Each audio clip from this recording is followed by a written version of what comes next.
खबर शामिल करते हैं चिश्तिया से। हमारे नुमाइंदा मोहम्मद काशिफ भट्टी से। मंडी मदरसा के नज़दीक गांव मोहम्मदपुर में स्विमिंग पूल का इफ्तिताह सदर Apna press club doctor Imran Akhtar Chaudhry ने किया। अपना प्रेस क्लब के सीनियर मेंबरान ने इफ्तिताही तकरीब में बतौर मेहमान खुसूसी शिरकत की और नेक ख्वाहिशात का इजहार किया।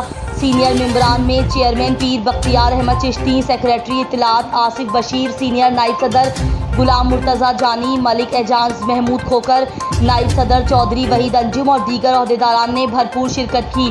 स्विमिंग पूल इलाके के लिए इंटरटेनमेंट का जरिया है। बिलखुसूस गर्मियों के मौसम में इसके बहुत फ़वाइद हैं। ताज़ा पानी, खुशगवार खुला माहौल। शहरियों से अपील है कि वो दिल खोलकर फैमिली और बच्चों के साथ स्विमिंग पूल में हिस्सा लें और इंजॉय करें। मंचलों के लिए भी खुसूसी इंतजामात हैं।